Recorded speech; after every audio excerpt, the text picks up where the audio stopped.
सावधान प्रारंभ करते हैं।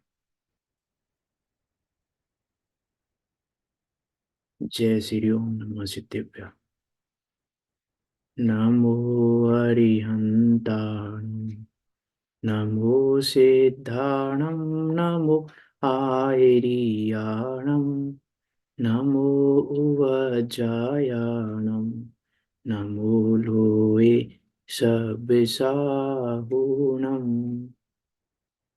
मंगलम भगवान वीरो, मंगलम गौतमो गणे, मंगलम कुंद कुंदार्यो, जैन धर्मोस्तु मंगलम। सर्व मंगल मांगल्यम, सर्व कल्याण कारकम, प्रधानम सर्व धर्माणां, जैनम जयतु शासनम, जैनम जयतु शासनम। तज्जयति परम ज्योति, समम समस्तेरिनंत पर्याय, दर्पण तल इव सकला, प्रतिफलति पदार्थ मालिका यत्र, परमागमस्य जीवं निषेध्य जात्यन्त सिन्धुर्विधानम्, सकलिने विलसितानां, विरोधिमथिनं नमाम्यनेकान्तम्। ऐसी उस ज्ञान ज्योति और उस अनेकांत को नमस्कार करते हुए आचार्य अमृतचंद देव इसी ग्रंथ को लिख रहे हैं। ये ग्रंथ जो कि हमारे अर्थ की सिद्धि किस प्रकार हो, हमारे प्रयोजन की सिद्धि किस प्रकार हो, उस प्रयोजन की सिद्धि को बताने वाला ऐसा यह अद्भुत व अनुपम ग्रंथ, इस पर हम यहाँ चर्चा कर रहे हैं। 226 श्लोकों में निबद्ध है और 226 श्लोकों के माध्यम से द्रव्यम अनुसार चरणम और चरणम अनुसार द्रव्यम की भली भांति सिद्धि करने वाला है यह ग्रंथ। तो उसकी यहाँ पर चर्चा कर रहे हैं हम। हमारी चर्चा चल रही है श्लोक नंबर 5 पर। क्या कह रहे हैं आचार्य पूज्यपाद स्वामी कि दो दो नए हैं, उन दोनों का उपदेश किस प्रकार से किया है जिन वाणी में। जो दो नए हैं, निश्चय नए और व्यवहार नए, उन दोनों का उपदेश जिनवाणी में दिया किस प्रकार से है, क्या प्रयोजन है देने का, क्या प्रयोजन है करने का, कौन क्या बताता है, किस प्रकार से बताता है, उन सब की बात यहाँ कह रहे हैं बहुत संक्षेप में। क्या कह रहे हैं देखो, श्लोक नंबर 5 पढ़ते हैं एक बार। नेच्छमिहि भूतार्थम, व्यवहारं वर्ण्यन्ते भूतार्थम, भूतार्थ बोध विमुखा, प्राय सर्वोपि संसारा। क्या कह रहे हैं, यह निश्चय ने उस भूतार्थ को बताने वाला है और ये व्यवहार ने अभूतार्थ का वर्णन करता है। और जो उस भूतार्थ के बोध से विमुख है, वह सब संसार स्वरूप है, वह सब संसार है। टीका तो हमने कहाँ चल रहे थे हम?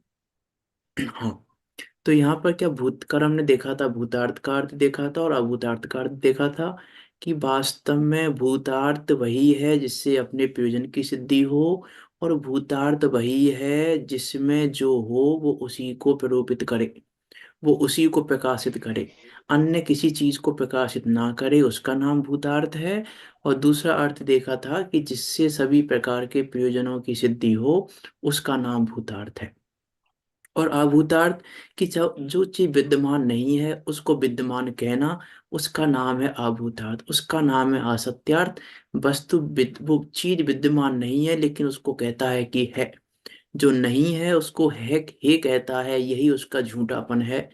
और जिस संबंध के आधार पर है कहता है, उस संबंध के आधार पर वो सत्य है।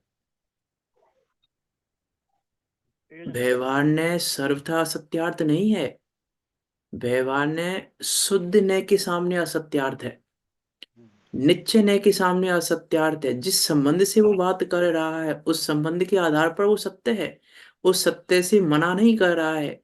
व्यवहार ने, कि व्यवहार ने ये नहीं कह रहा कि मैं असत्यार्थी हूँ, सर्वथा असत्यार्थी मत मान लेना। अभूतार्थ का अर्थ है कि भूतार्थ नहीं है। अभूतार्थ का अर्थ है कि इससे मेरे प्रयोजन की सिद्धि नहीं होती है।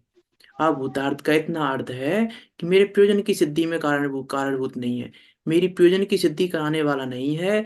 और जो नहीं है उसको कह रहा है, समझाने के लिए कह रहा है, उस भूतार्थ को बताने के लिए कह रहा है, इतना उसका प्रयोजन है। उस बात को बराबर विचार करना। क्या कह रहे हैं देखो यहाँ पे। हाँ, कल हम बात कर रहे थे, हाँ, पेज नंबर 29 पर। जैसे कोई असत्यवादी पुरुष जरा से भी कारण का बहाना छल पाकर अनेक कल्पना कर असदृश को भी सदृश कर दिखाता है, उसी को बताते हैं। जैसे यद्यपि जीव व पुद्गल की सत्ता भिन्न है, अलग अलग है, तो भी ये भगवान ने एक करके दिखा देता है हमको। जो अलग अलग है उसको भी एक करके दिखा देता है, ऐसा है ये भगवान है। कि सत्ता से भिन्न है, स्वभाव से भिन्न है, प्रदेश से भिन्न है, तथापि एक क्षेत्र अवगाह संबंध का छल पाकर आत्म द्रव्य को शरीर आदिक पर द्रव्य से एकत्व रूप कहता है। मुक्त दशा में प्रकट भिन्नता भाषित होती है। ये तो कह रहा था कि एक है, ये तो कह रहा है कि ये एक है, और जब मुक्त दशा प्राप्त हुई तो हमने देखा कि अलग हो गए। जब अलग हो गए फिर क्या कहता है व्यवहार ने कि हाँ अलग अलग ही है, अलग अलग ही है। कि पहले कह रहा था अलग नहीं, अब कह रहा अलग अलग है, ये तेरा झूठापन है। जब प्रकट हो गई भिन्नता तो कह रहा है हाँ भिन्न ही है, भिन्न ही है, और पहले कह रहा था एक है, एक है। यही तेरा झूठापन है, यही तेरा असत्यार्थपना है। क्या कह रहे हैं यहाँ पे, मुक्त दशा में प्रकट भिन्नता होती है, तब व्यवहार ने स्वयं ही भिन्न भिन्न प्रकाशित करने को तैयार होता है। अब व्यवहार ने तैयार हो गया भिन्न भिन्न प्रकाशित करने के लिए, कि हाँ बात तो सही है, बात तो सही है, भिन्न है। लेकिन पहले एक क्यों कह रहा था, पहले एक कह रहा था और अब भिन्न भिन्न कह रहा है, इसीलिए व्यवहार ने असत्यार्थ है। ये यहाँ पे एक न्याय से सिद्धि की है असत्यार्थपने की, कि वो व्यवहार ने जो है वो असत्यार्थ क्यों है, उसके उस असत्यार्थपने की सिद्धि की है इस न्याय से, कि झूठे व्यक्ति की बात तब तक झूठी रहती है जब तक कि सत्य प्रकट ना हो जाए। असत्य प्रकट होने के बाद हमें पता चला कि इसकी ये बातें झूठी हैं, इसीलिए हमने व्यवहार को असत्यार्थ कहा है। ठीक है, अब देखो आगे क्या कह रहे हैं, भूतार्थ बोध विमुख प्राय सर्वोपि संसारा। ऊपर की लाइन की चर्चा हो गई थी हमारी कल। नीचे की लाइन में क्या कह रहे हैं, प्राय भूतार्थ बोध विमुख सर्व अपि संसारा। कि अतिशयपने सत्यार्थ जो निश्चय है, जो निश्चय न है, उसके परिज्ञान से विपरीत जो परिणाम है, जो अभिप्राय है, वह समस्त संसार स्वरूप है। अतिशयपने अर्थात, अतिशयपने से कहना चाह रहे हैं, अतिशयपने से वो उस अभेद अनंत शुद्ध ज्ञायक की महिमा बताना चाह रहे हैं। उस अभेद अखंड शुद्ध ज्ञायक का अतिशयपना बता रहे हैं, क्योंकि वो असाधारण भाव है। उस असाधारण भाव को बताना चाह रहे हैं अतिशय कहकर। अतिशयपने, वो असाधारण भाव, वो चमत्कारित भाव, वो महिमावंत ज्ञायक जो शुद्ध है, वो महिमावंत ज्ञायक जो सदा काल शुद्ध रहता है, तीनों काल शुद्ध रहता है, ऐसा वो महिमावंत अतिशयपने सत्यार्थ जो निश्चय न है, उसके परिज्ञान से विपरीत जो परिणाम है वह समस्त संसार स्वरूप है। जो उद्भूतार्थ के बोध से विमुख है, वह सारा की सारा अभिप्राय कैसा है, कि पूरा अभिप्राय संसार है। पूरा अभिप्राय संसार का ही कारण है। इसीलिए एकमात्र शुद्ध न को जान, इसीलिए एकमात्र वो शुद्ध न ही जानने योग्य है। और सिर्फ अभेद अनंत अखंड, अभेद अखंड शुद्ध यही नहीं है। शुद्ध ने जो उसमें कहा ना, समय सार जी में 14वीं गाथा में, कि अबद्ध है, अस्पष्ट है, अनन्य है, नियत है, अविशेष है, असंयुक्त है, ये शुद्ध ने है। यह है वो शुद्ध ज्ञायक भाव जो अवध अस्पष्ट है। वो 5 विशेषण देकर उन्होंने वहां पर द्रव्य कर्मों से भिन्नता, भाव कर्मों से भिन्नता, गुण भेद पर्याय भेदों से भी रहित वो अभेदपने को दिखा दिया। 5 भावों से मैं गुण भेदों को भी अलग कर दिया, गुण भेद भी नहीं, ये भी नहीं, ये भी नहीं, ये इससे भी अलग, इससे भी अलग, इससे भी अलग। वो तो एक वो अभेद ज्ञायक भाव है। उस अभेद ज्ञायक भाव का अनुभव करना वो मोक्ष है। और उसे एक अभेद ज्ञायक भाव से विमुख होना वो संसार का कारण है। संसार का कारण क्या कह रहे हैं, वही संसार है। मीन्स इसके अलावा कुछ भी संसार नहीं है। इसके अलावा जो कुछ भी है वो सब इसके कारण है। बाकी संसार कुछ भी नहीं है। बाकी ये अभिप्राय सुधरते ही मानो मोक्षी हो गया। ऐसा कह रहे हैं मानो मोक्षी हो गया, मोक्ष हुआ नहीं है, मानो मोक्षी हो गया। क्योंकि ये अभिप्राय ही संसार था, और तेरा ये अभिप्राय ही दूर हो गया, अर्थात अब तेरा संसार दूर हो गया। ये कहना चाह रहा है यहाँ पे कि उस ज्ञायक भाव को जान, वो ज्ञायक भाव ही एकमात्र जानने का विषय है। क्योंकि उसको जाने बिना, उसको जाने बिना ही यह जीव अनंत काल से, अनादि काल से अनंत काल हो गया संसार में भटक रहा है, एकमात्र उस शुद्ध ने को ना जानने के कारण। इसका अर्थ है कि इसने व्यवहारण्य को तो अनंतों बार जाना है। इसका अर्थ है कि इसने अभूतार्थ को तो अनंतों बार जाना है, लेकिन उस भूतार्थ को नहीं जाना। इसीलिए कहा कि 11 अंग पढ़ लिए। 11 अंग पढ़ने के बाद भी नव गिरवक भी हो आया, लेकिन पे निज आत्म ज्ञान बिना सुख लेस न पायो। वो निज आत्म है ये शुद्ध ने, ये शुद्ध ज्ञायक भाव, कि इसको जाने बिना, इसका इसका निश्चय किए बिना, इसका इसको श्रद्धा में लाए बिना, पे निज आत्म ज्ञान बिना सुख लेस ना पायो। लेस मात्र भी सुख को प्राप्त नहीं किया इस शुद्ध ज्ञायक भाव को जाने बिना। इसने अनंतों भार सब कुछ जान लिया, सब कुछ जान लिया, सारे भेदों को जान लिया, सारे प्रभेदों को जान लिया। भेद 11 अंग में क्या नहीं जान लिया होगा, 11 अंग में सब कुछ जान लिया, सारे भेद प्रभेद जान लिए। जीव के भेद जान लिए, गुणों के भेद जान लिए, पर्यायों के भेद जान लिए, कर्म के भेद जान लिए, द्रव्य कर्म के भेद जान लिए, नौ कर्म के भेद जान लिए। जो कुछ था सब कुछ जान लिया, लेकिन नहीं जाना तो क्या नहीं जाना, कि वो ये शुद्ध नय का विषय भूत, शुद्ध नय का विषय भूत ये ज्ञायक आत्मा नहीं जाना। वो ज्ञायक आत्मा नहीं जाना जो अबद्ध है, अस्पष्ट है, अनन्य है, अनियत नियत है, और कैसा है, असंयुक्त है। हम संयुक्त मानकर बैठे हैं, वो असंयुक्त है। उस वो असंयुक्त पना नहीं जाना हमने, वो नियत पना नहीं जाना उसका, वो उसका हमने अवध स्पष्ट पना नहीं जाना, हमने उसका वो अभेद पना नहीं जाना, हमने उसका वो अखंड पना नहीं जाना, हमने उसका वो शुद्ध पना नहीं जाना। ये नहीं जानने के कारण संसार में अटके हुए हैं। क्यों? क्योंकि इसके विमुख हैं। क्योंकि हम उस शुद्ध ने उस भूतार्थ से विमुख हैं, और भूतार्थ से विमुख ही संसार है, इसीलिए हम संसार में हैं। संसार क्यों है, संसार में हम तो शुद्ध है ना। हम शुद्ध है और संसार में क्यों है, क्योंकि उससे विमुख है। ये कह रहे हैं क्योंकि उससे विमुख हो इसीलिए संसार में हो, उससे सन्मुख रहो। जहां जहां आत्म सन्मुख होने की प्रेरणा जिनवाणी में दी है, वहां वहां पर उस शुद्ध ज्ञायक के सन्मुख होने की बात समझना। जहां कहा है आत्म सन्मुख हो जाओ, आत्म सन्मुख हो जाओ, तो आत्म सन्मुख हो जाओ तो किसके सन्मुख हो जाओ, कि वो अभेद अखंड शुद्ध ज्ञायक के सन्मुख हो जाओ। वही एक श्रद्धेय है, वही एक अनुभवने योग्य है, वही वास्तव में एक जानने योग्य है। यदि कहें जानने योग्य सब है, लेकिन वास्तव वो नहीं जाना तो बाकी सब जानना बेकार है, और वो जानना तो बाकी सब जानो, कोई परेशानी नहीं है। लेकिन पहले पहले में पहले वो जानना जरूरी है। उसको ही नहीं जाना तो बाकी 11 अंग जानने से क्या होगा। इसीलिए कहा मैंने वही जानने योग्य है। तो ये ऐसा मत समझना कि व्यवहार ने जानने योग्य भी नहीं है, जानने योग्य है, जानने योग्य सब कुछ है, लेकिन अनुभवने योग्य है, श्रद्धा करने योग्य है, तो एकमात्र वो शुद्ध ज्ञायक ही है।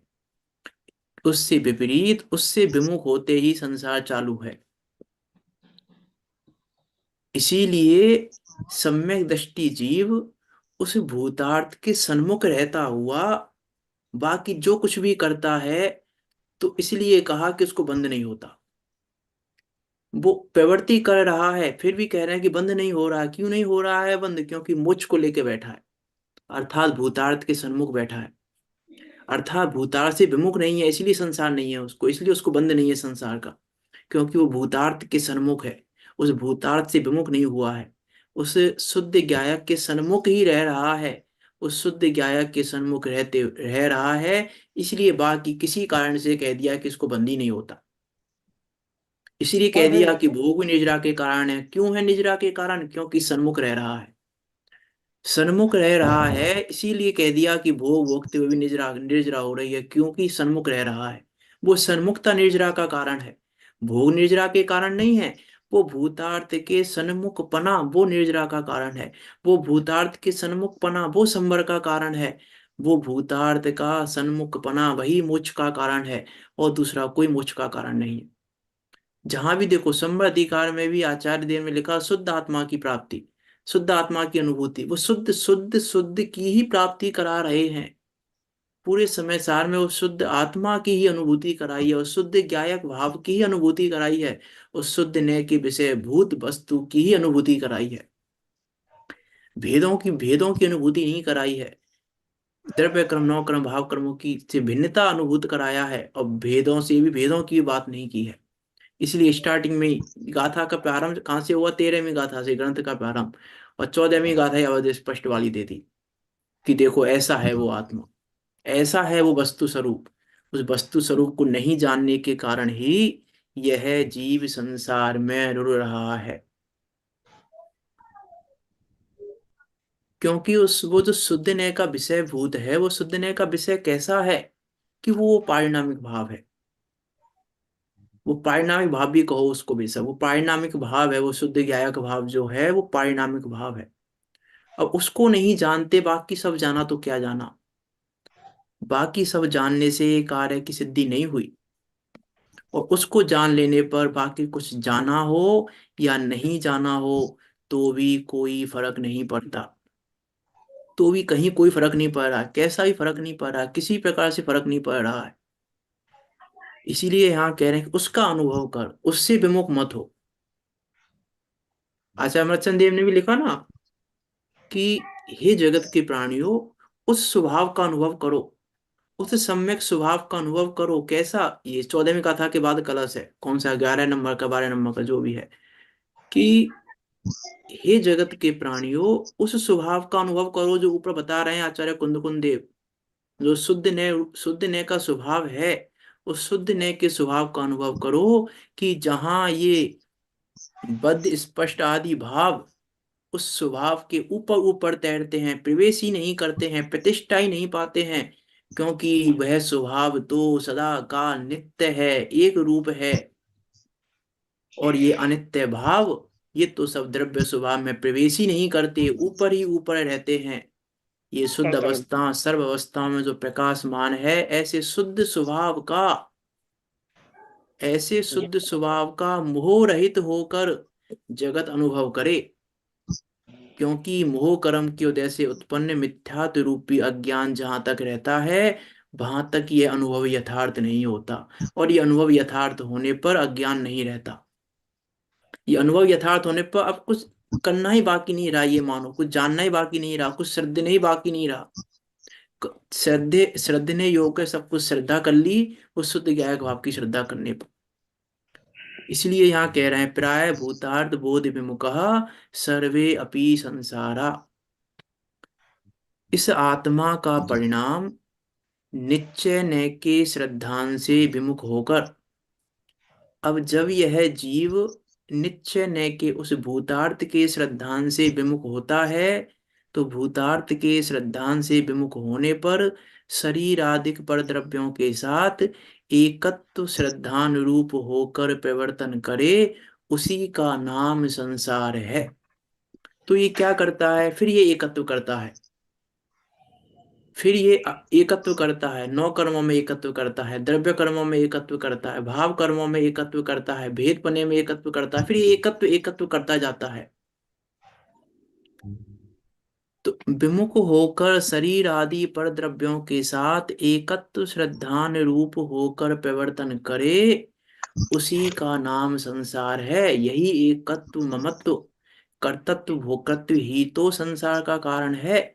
कि उस शुद्ध ज्ञायक भाव को नहीं जाना, और पर में अर्थात इस शुद्ध ज्ञायक के विमुख होकर जो कुछ भी है तूने उसमें एकत्व कर लिया, ये मैं हूं, ये मेरा है, ये करने योग्य है, ये भोगने योग्य है।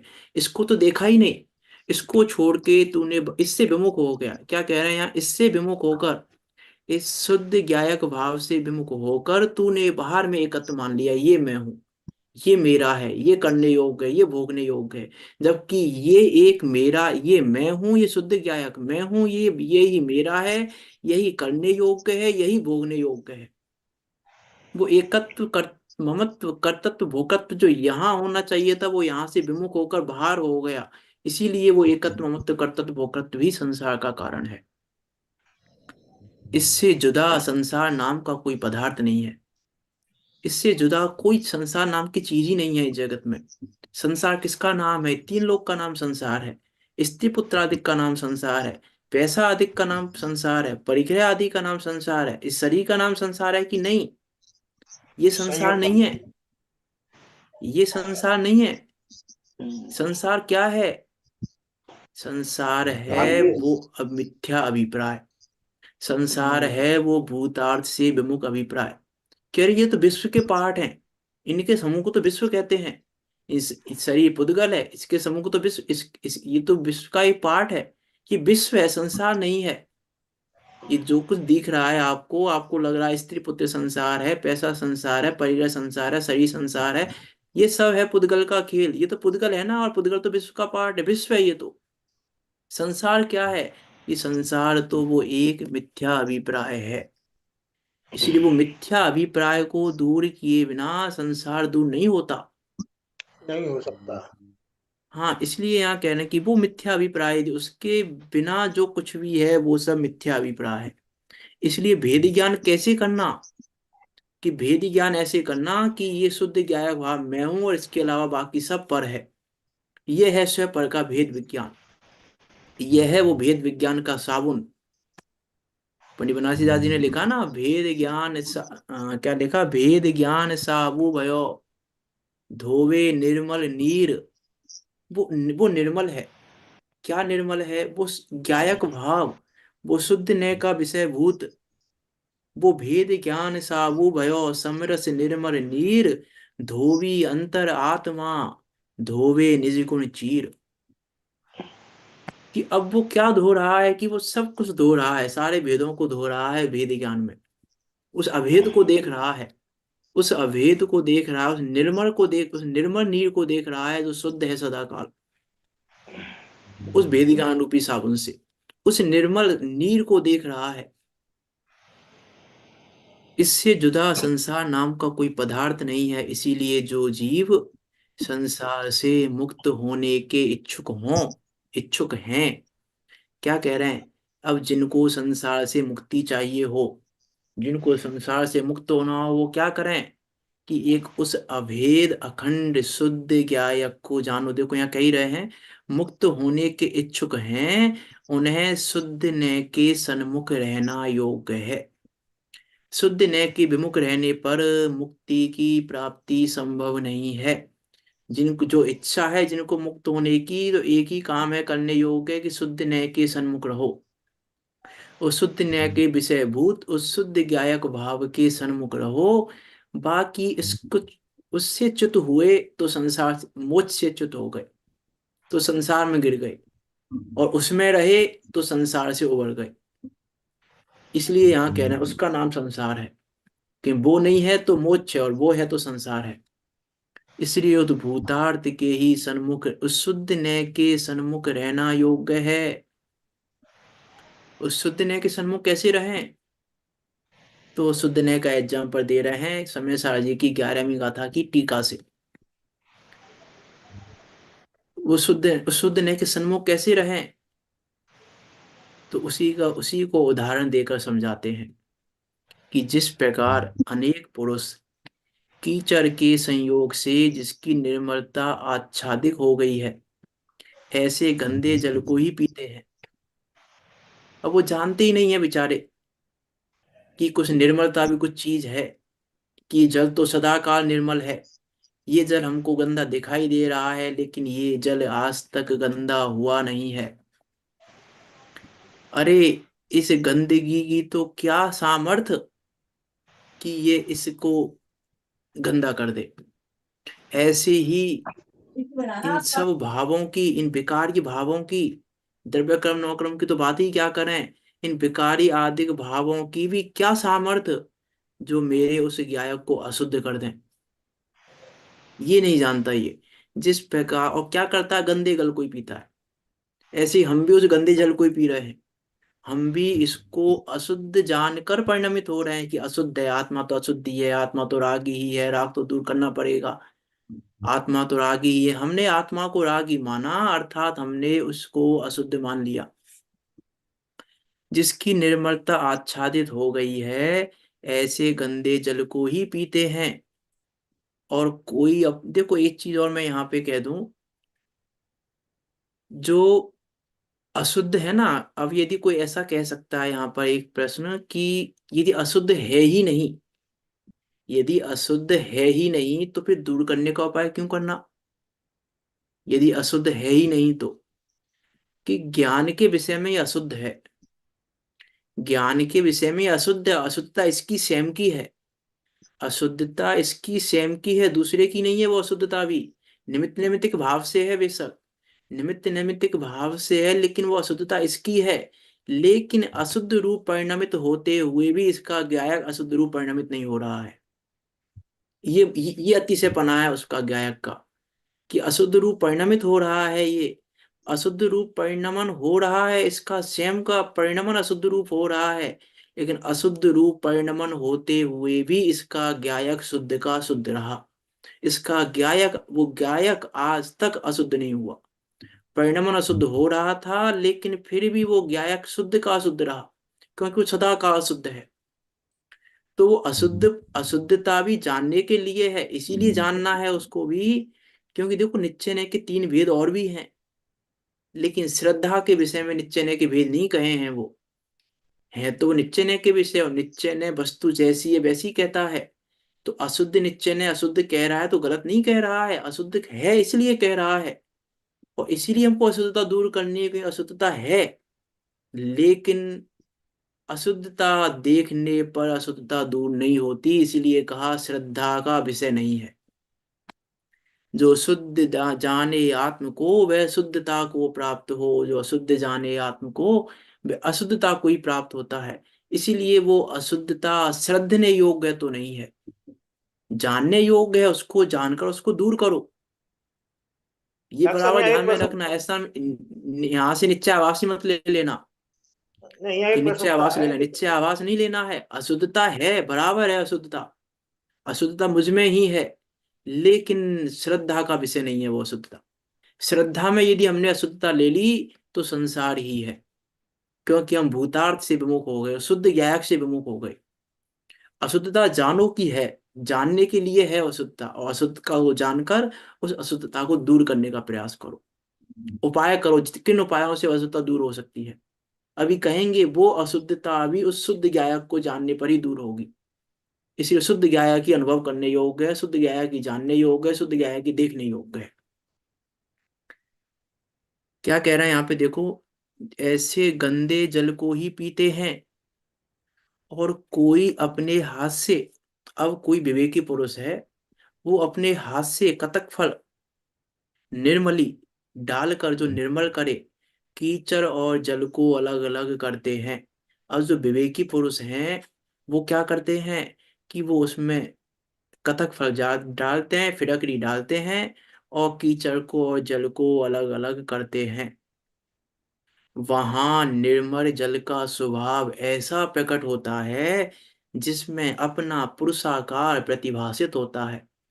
अरे वो कतक फल जानने पर वो जल इतना निर्मल हो गया कि मुझे मेरा चेहरा दिखाई देने लग गया, मुझे मेरा आकार दिखाई देने लग गया उसमें, मुझे उसमें मेरा फोटो दिखाई देने लग गया। ऐसा निर्मल हो गया। यहाँ पुरुषाकार इसलिए लिखा है क्योंकि आगे पुरुषाकार जीवाकार बताना है अभी। उदाहरण में इसलिए यहाँ पुरुषाकार प्रतिभाषित होता है कि जल की निर्मलता इतनी हो गई, वो जल इतना निर्मल हो गया कि उसे, उसमें मुझे मेरा प्रतिबिंब दिखाई देने लग गया। ये उस निर्मलता की महिमा बता रहे हैं, अतिशय पना बता रहे हैं निर्मलता का, कि कितना अतिशय पना है, निर्मल कितना निर्मल हो गया वो, तो कि ये किसी भी तरह का उसमें कुछ भी नहीं रहा पुस्ता जो कहा है तो पुस्ता थोड़ी एल्बम में आएगा। है। जो आप आपने कहा कि पुरुषाकार अनुभव में आने लगा। अरे अभी तो उदाहरण चल रहा है, अभी उदाहरण चल रहा है, अभी अनुभव का नहीं आया, उदाहरण चल रहा है अभी तो, कि वो पानी इतना शुद्ध हो गया। जो पानी गंदा था ना, तो उसमें जब हमने कतक फल डाला, तो कतक फल डालने के वो पानी इतना साफ हो गया कि हमें पानी में अपना प्रतिबिंब दिखाई देने लग गया। यहाँ पुरुषाकार करते हैं, प्रतिबिंब मुझे दिखाई देने लग गया। नहीं होता पानी में, बहुत बार पानी में नहीं दिखता चेहरा अपना। जब पानी बिल्कुल साफ हो तो पानी में देखते हैं तो चेहरा दिखता है अपना। तो ये कह रहे हैं कि उस निर्मल जल का स्वभाव ऐसा प्रकट हो गया कि मुझे मेरा ये पुरुषाकार, जो ये आकार है, जो ये मेरा शरीर का आकार है, ये दिखाई देने लग गया उसमें। उसी निर्मल जल का वे आस्वादन करते हैं। कौन करता है निर्मल जल का आस्वादन? कि जो विवेकी पुरुष हैं, जिन्होंने एक कतक फल डाला है। कथक फल डालने वाले ही निर्मल जल का आस्वादन कर सकते हैं। जो कथक फल नहीं डालते वो आस्वादन नहीं कर सकते। और कथक फल कौन डालेगा? कथक फल वही डालेगा जो जल के निर्मल स्वभाव को देखता है गंदगी के काल में। जब जल मिला, कीचड़ और जल मिले हुए हैं उस समय ही, जिस समय वो मिले हुए हैं उस समय ही जो जल का निर्मल स्वभाव जानता है, जिसकी श्रद्धा में वो जल निर्मल ही है, वही कतक फल डालेगा। कि उसको पता है कि जल तो शुद्धि है, ये दिखाई दे रहा है गंदा, कतक फल डालो इसमें भी, अभी शुद्ध हो जाएगा, क्योंकि शुद्धि है वो तो। प्रकट हो जाएगा वो शुद्ध, वो शुद्धपना उसका प्रकट हो जाएगा, है तो वो शुद्ध ही, वो प्रकट पने से भी शुद्ध हो जाएगा। ये जानने वाला जो जानेगा उसको वही कतक फल डालेगा, और वही उस निर्मल जल का आस्वादन करते हैं। उसी प्रकार, उसी प्रकार बहुत से अज्ञानी जीव, कर्म के संयोग से जिसका ज्ञान स्वभाव ढक गया है, तिरोभूत हो गया है, आच्छादित हो गया है, ज्ञान स्वभाव ढक गया है, ऐसे अशुद्ध आत्मा का अनुभव करते हैं कि मैं तो अशुद्ध हूं, मैं तो रागी हूं, मैं तो द्वेषी हूं, मैं तो मोही हूं। अरे क्या क्या विचार नहीं कर रहे हैं। तो कह रहे हैं कि तुम तो अपने को रागी अनुभव करते हो, तुम तो अपने को द्वेषी अनुभव करते हो, तुम अपने को मोही अनुभव करते हो, तो तुम उस शुद्ध गायक का अनुभव नहीं कर सकते। तुम उस भूतार्थ से विमुख हो, इसीलिए तुम्हारा ये अभिप्राय संसार है। अब जब कोई जीव अपनी बुद्धि से, दूसरों की सुनकर नहीं, अपनी बुद्धि लगानी पड़ेगी, अपना विवेक लगाना पड़ेगा, अपना निर्णय करना पड़ेगा, ये कह रहे हैं अपनी बुद्धि से। ऐसा नहीं कह रहे जब कोई जीव जिनवाणी सुनकर, जब कोई जीव जिनवाणी पढ़कर, जब कोई जीव गुरुओं से, जब कोई जीव देवों से, जब कोई जीव किसी की सुनकर, कहीं से पढ़कर, कि जब कोई जीव अपनी बुद्धि से, अपनी बुद्धि लगानी पड़ेगी, अपनी बुद्धि से शुद्ध निश्चय न के स्वरूप को जानकर कर्म और आत्मा को भिन्न भिन्न करते हैं, तब निर्मल आत्मा का स्वभाव ऐसा प्रकट होता है जिसमें अपने चैतन्य पुरुष का आकार प्रतिभासित हो जाता है। अर्थात वो शुद्ध ज्ञायक भाव प्रतिभासित हो जाता है। वो चैतन्य पुरुष हूं मैं, वो चैतन्य पुरुष हूं मैं। यहाँ देखो, चैत पुरुष जो शब्द बोला है, क्योंकि यहाँ इस ग्रंथ के नाम की सार्थकता सिद्ध कर रहे हैं, इस ग्रंथ की नाम की सार्थकता सिद्ध कर रहे हैं। यहाँ पर क्या कह रहे हैं? पुरुष, पुरुष शब्द है ना, पुरुष अर्थ सिद्धि उपाय, तो वो पुरुष शब्द लिया, अभी अर्थ सिद्धि उपाय भी आएगा अभी यहीं पर। क्या कह रहे हैं? तब निर्मल आत्मा का स्वभाव ऐसा प्रकट होता है जिसमें अपने चैतन्य पुरुष का आकार प्रतिभासित हो जाता है। इस प्रकार वे निर्मल आत्मा का स्वानुभव रूप आस्वादन करते हैं, स्व अनुभव करते हैं उसका, स्वानुभव रूप आस्वादन करते हैं, उसको स्वादते हैं। स्व अनुभव, स्व अनुभव क्या है? स्व अनुभव है वो अभेद अखंड ज्ञायक आत्मा, अर्थात वो स्व है, उसका अनुभव स्वानुभव है, उसका अनुभव ही स्वानुभव है, क्योंकि स्वानुभव ही सम्यक दर्शन है, और सम्यक दर्शन भूतार्थ सन्मुख ही है। भूतार्थ विमुख पने में सम्यक दर्शन नहीं है। इसीलिए स्वानुभव में भी उस अभेद अखंड शुद्ध ज्ञायक को ही लिया है। स्वानुभव में बाहर की बात ही नहीं है, वेदों की बात नहीं है। द्रव्य कर्म, नौ कर्म, भाव कर्मों की बात ही नहीं है उस अनुभव में। वास्तव में उस अनुभव, वो शुद्ध ज्ञायक भाव का अनुभव, उसी का आस्वादन करते हैं। अतः शुद्ध ने कतक फल के समान है। वो कतक फल की तरह है शुद्ध ने। उसी के साधन से सर्व सिद्धि होती है। कि एकमात्र उस शुद्ध ज्ञायक का साधन करने से सारी सिद्धियां होती हैं। सर्व सिद्धि होती है, अर्थात सम्य दर्शन भी होता है, केवल ज्ञान भी उसी से होता है, सब कुछ उसी से होता है। एकमात्र वही वही वही श्रद्धने योग्य है, वही अनुभव करने योग्य है। अनुभव उसी का करना है, क्योंकि उससे ही सब सिद्धि होती है। तो पुरुषार्थ सिद्धि उपाय क्या है? कि पुरुष के सभी प्रयोजनों की सिद्धि किससे होती है? कि भूतार्थ सन्मुख रहने से। इसीलिए पुरुषार्थ सिद्धि उपाय क्या है? कि पुरुषार्थ सिद्धि उपाय है भूतार्थ सन्मुख रहना। भूतार्थ को ही श्रद्धना, भूतार्थ का ही अनुभव करना, भूतार्थ को ही जानना। भूतार्थ को ही जानना कह रहा हूं मैं, उसको बड़ा वही पहले कह दिया मैंने, इसलिए वो भी जानने योग्य तो है, लेकिन इसके बिना नहीं है, इसलिए मैं कह रहा हूँ। तो भूतार्थ ये उपाय है, पुरुषार्थ सिद्धि उपाय इसका नाम है। इसलिए यहाँ कह रहे हैं पुरुषार्थ सिद्धि उपाय कह रहा हूं मैं उस भूतार्थ न्याय को बता रहा हूँ। क्या अर्थ निकला इसका? इस ग्रंथ का सार क्या निकला? कि पुरुषार्थ सिद्धि उपाय क्या है? कि भूतार्थ का आश्रय। पुरुषार्थ सिद्धि उपाय क्या है? कि भूतार्थ का अवलंबन लेना, भूतार्थ का आश्रय लेना। और मैं पुरुषार्थ सिद्धि उपाय कह रहा हूं, अर्थात मैं भूतार्थ के आश्रय की बात कह रहा हूं। अर्थात मैं इस ग्रंथ में भी भूतार्थ के आश्रय की ही बात करूंगा। रूपक अलग होगा, विषय अलग होगा। जैसे समय सार में, पूरे समय सार में एक भूतार्थ का ही आश्रय कराया है, उस भूतार्थ की ही श्रद्धा कराई है पूरे समय सार में, वैसे ही मैं भी इस पुरुषार्थ सिद्धि उपाय में भी वो आत्मख्याति करूंगा। आत्मख्याति अर्थात क्या? वो भूतार्थ ख्याति, उस भूतार्थ की ख्याति। आत्मख्याति का अर्थ है, आत्मख्याति क्यों लिखा आत्मख्याति? आत्मख्याति का अर्थ है भूतार्थ की ख्याति करना चाहता हूं मैं, भूतार्थ को बताना बताना चाहा है। आचार्य कुंद कुंद देव ने भूतार्थ बताया है, इसलिए मैं भी उस भूतार्थ की ख्याति करता हूँ। तो यहाँ पर भी आत्म ख्याति करेंगे, चरणान योग के माध्यम से करेंगे, चरणान योग की चर्चा के माध्यम से करेंगे। वहां द्रव्यान योग के माध्यम से की है, यहाँ चरणान योग के माध्यम से करेंगे। लेकिन पुरुषार्थ सिद्धि उपाय का अर्थ है भूतार्थ का आश्रय, और कोई उपाय नहीं है इस जगत में, इस जीव के लिए और दूसरा कोई भी उपाय नहीं है। कितना भी पढ़ें, कितना भी आचरण करें, कितना भी कुछ भी करें हम, लेकिन भूतार्थ के सन्मुख रहने पर ही कार्य होगा। भूतार्थ के विमुख रहने पर कार्य नहीं होता, क्योंकि भूतार्थ बोध विमुखा प्राह सर्वोपि संसारा। क्योंकि वो सब संसार है। अब जिनको संसार से मुक्त होना है, वो भूतार्थ का आश्रय करें, वो भूतार्थ के सन्मुख हों। और इसी साधन से सर्व सिद्धि होती है, इसी साधन से सब कार्य सिद्ध होते हैं।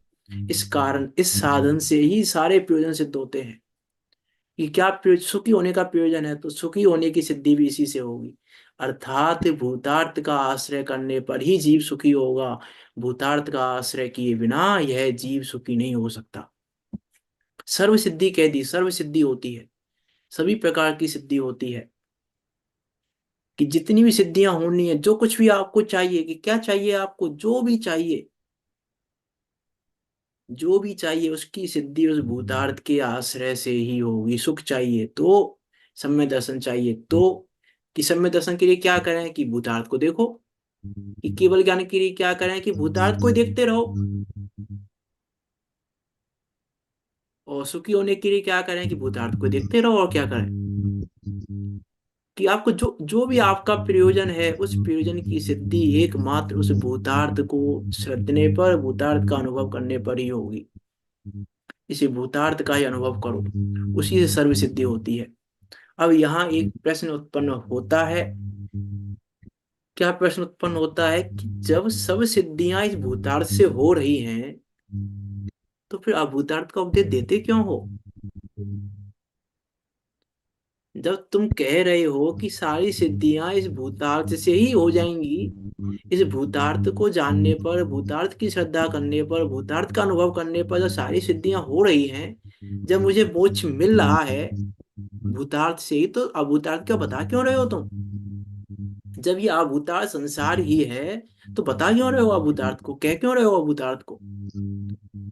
भूतार्थ ही कहना था, ये अभूतार्थ कहा क्यों आपने? ये अभूतार्थ कह, क्या मतलब अभूतार्थ कहने का? फिर क्या प्रयोजन है आपका जो आप अभूतार्थ कह रहे हो? भूतार्थ ही कहो ना आप, हमें अभूतार्थ क्यों कह रहे हो? उलझा क्यों रहे हो हमें अभूतार्थ कह कर? भूतार्थ कहते तो हम उलझते ही नहीं।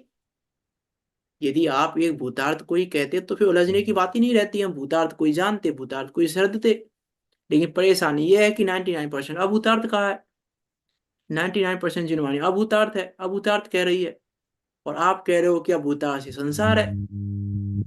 भूतार्थ का लक्ष्य करो, भूतार्थ का अवलंबन लो, भूतार्थ का आश्रय करो, भूतार्थ को जानो, भूतार्थ की श्रद्धा करो। तो अभूतार्थ कह क्यों रहे हो आप? ये व्यवहार ने कह क्यों रहे हो? ये 99% जिनवाणी आपने अभूतार्थ में भर क्यों दी? वो 1% ही रहने देते, जिन ज्यादा पढ़ना भी नहीं पड़ता, थोड़ा सा पढ़ना पड़ता और काम भी हो जाता। ये यहाँ कह रहे हैं कि विचार करने वाली बात है, अतः शुद्ध ने कथक फल के समान है, उसी के साधन से, उसी के सिद्धांत से सर्व सिद्धि होती है। आगे कहते हैं कि यदि एक निश्चय न के श्रद्धांत से ही सर्व सिद्धि होती है, तो फिर आचार्य व्यवहार न्याय का उपदेश क्यों करते हैं? आप व्यवहार न्याय का उपदेश हमें कर क्यों रहे हो? ये बात समझ में नहीं आ रही है हमारे। आपकी समझ में आई है किसी की ये बात की क्यों कह रहे हैं व्यवहार न्याय का उपदेश? व्यवहार न्याय का उपदेश दे क्यों रहे हो आप? उसका उत्तर इस गाथा में कहा है। उसका उत्तर अब इस श्लोक में कहेंगे, छठे नंबर के श्लोक में, कि क्यों कह रहे हैं अभूतार्थ को। सारी सिद्धियां तो भूतार्थ से ही हो रही हैं, इसमें तो रंच मात्र भी शंका मत करना कि भूतार्थ के विमुख हो जाओगे तो संसार ही होगा, इसमें तो रंच मात्र भी शंका नहीं करना। तो अभूतार्थ कह क्यों रहे हैं? कि भूतार्थ बताने के लिए, कहेंगे अभी आगे कि भूतार्थ बताने के लिए। हमने अभूतार्थ भी भूतार्थ के लिए कहा है, अब तूने अभूतार्थ को ही भूतार्थ मान लिया तो हम क्या करें? अब गलती हमारी है ना, आचार्यों की गलती थोड़ी ना है। गलती हमारी है कि हमने अभूतार्थ को भूतार्थ मान लिया, हमने अभूतार्थ की चर्चा को ही भूतार्थ मान लिया। उनका तो प्रयोजन भूतार्थ दिखाने का था, कल एग्जाम्पल दिए थे ना कि भैया पति को हमने इसलिए कहा था, अब वो तो किया नहीं, अब वो तो इसने किया नहीं। और वो शुद्ध ज्ञायक कैसा है, ये 2 मिनट है, अभी आगे का श्लोक तो हम कर ही लेंगे। विचार करने वाली बात है वास्तव में। और वो भूतार्थ है कैसा, कि वो भूतार्थ भी ऐसा है जो सदा काल मेरे अनुभव में आ रहा है। देखो, परेशानी कहाँ है? परेशानी कहीं है ही नहीं। जिस भूतार्थ का मुझे अनुभव करना है, जिस भूतार्थ की मुझे श्रद्धा करनी है, वो भूतार्थ, वो शुद्ध ज्ञायक मेरे अनुभव में सदाकाल आ रहा है। अब ये परेशानी और खड़ी हो गई फिर, तो सदाकाल अनुभव में आ रहा है तो फिर ये अनुभव करने की बात क्यों कह रहे हो? सदा का अनुभव में आ रहा है ना, कि सदा का अनुभव में आ रहा है, लेकिन तू उस अनुभव में आते हुए कोई भी अनुभव नहीं करता। क्योंकि जिस समय वो अनुभव में तो आ रहा है, लेकिन उस समय में तू अभूतार्थ में फंसा हुआ है, उस समय तू विमुख है उससे। उसके अनुभव में आ रहा है ना, उसके सन्मुख रहता तो वो तेरे अनुभव में आ ही जाता, जो अनुभव में आ रहा है तो उसका अनुभव कर लेता। लेकिन तू उससे विमुख है, उससे विमुख है, इसीलिए वो अनुभव में नहीं आ रहा है। तो अनुभव में आने के लिए क्या करना है, कि अनुभव में आ रहा है उसको जानो, और क्या करें? अनुभव में सदा काल है, तेरे पास में ही है, तेरे अनुभव में आ रहा है सदा काल। जैसे एक एग्जांपल देके बात को पूरी करता हूँ। जैसे मान लो एक व्यक्ति है और उस व्यक्ति की याददाश्त चली गई, कुछ हो गया उसके साथ, याददाश्त चली गई उसकी, और उसको हॉस्पिटल में एडमिट कराया। अब उसको हॉस्पिटल में एडमिट कराया, उसकी जो पत्नी है, अब उसकी पत्नी लगी हुई है उसकी सेवा में हॉस्पिटल में वहीं पर। अब उसकी याददाश्त तो चली गई है, अब उसको पता नहीं है ये मेरी पत्नी है। अब उसको लग रहा है कि अरे यार देखो कितनी सेवा कर रही है ये, टाइम पर दवाई, टाइम पर खाना, ये वो फलान सब सब चीज कर रही है, इतनी इतनी इतनी अच्छी लड़की कहाँ मिलती है।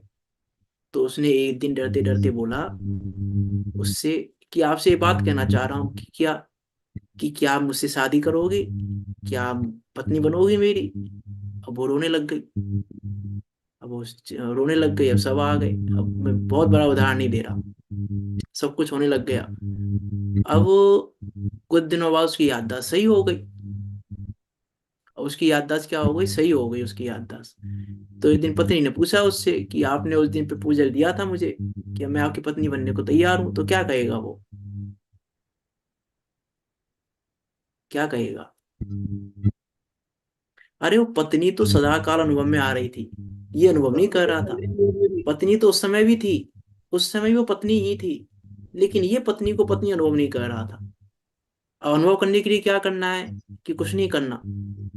क्या करना है, पत्नी तो अनुभव में आ रही थी ना, उस समय ही पत्नी ही थी। जिस समय ये कह रहा था कि पत्नी बनोगी मेरी, उस समय ही पत्नी ही थी। ऐसे हम कह रहे हैं आत्मा को जानूं, मैं आत्मा का अनुभव करूंगा, अनुभव में आ ही रहा, उसको अनुभव, उसको आत्मा मान, उसको शुद्ध ज्ञायक तो मान, शुद्ध ज्ञायक मानता ही नहीं है, उसके सन्मुख होता ही नहीं है। ये है धार्मिक मोह की मदिरा। आत्मा सब इसको ज्ञान कहते में हैं, आ ये रहा मोह है। की मदिरा है जो हमने पी हुई है। आचार्यों ने उदाहरण दिया है जिनवाणी में। वो उदाहरण कुछ ऐसा है, जैसे मान लो, एक और उदाहरण दे के बात पूरी करता हूँ। जैसे मान लो मैं शराब का सेवन करता हूँ, मान लो, मैं अपने ऊपर ही कहूँ, किसी के ऊपर क्यों कहूँ। मैं शराब का सेवन करता हूँ, और घर वाले जानते हैं मेरे कि भैया मैं शराब का सेवन करता हूँ। और मैं आज रात ही में शराब का सेवन करके आया, और मैंने अपना घर का दरवाजा खटखटाया। तो माँ ने दरवाजा खोला। मैंने माँ से बोला, संदीप से मिलना है, संदीप है क्या? माँ ने बोला, हाँ है, आओ अंदर। अब वहाँ मैं अंदर चला गया, और नशे में था तो बेड पे गिरा और सो गया। अब सुबह जब नशा उतरा और मैं जगा, तो माँ आई मेरे पास, मुझसे बोली, संदीप से मिलना था ना तुम्हें, संदीप से मिलना है तुम्हें? तो मेरा क्या जवाब होगा? मैं ही समझू। अरे मैं ही तो हूँ संदीप। पर इतना है, वो संदीप उस समय भी अनुभव में था, संदीप उस समय भी यही था, लेकिन ये संदीप को ढूंढ रहा था, क्योंकि मोह की मदिरा पी हुई थी। वो मदिरा के नशे में संदीप को ढूंढ रहा था। वैसे ही हम उस आत्मा को ढूंढ रहे हैं जो सदाकाल मेरे पास ही है। हम उस शुद्ध ज्ञायक को ढूंढ रहे हैं जो सदाकाल मेरे पास ही है, मेरे ही अनुभव में आ रहा है सदाकाल। हम अनुभव नहीं कर रहे बस, क्योंकि हम विमुख हैं उससे।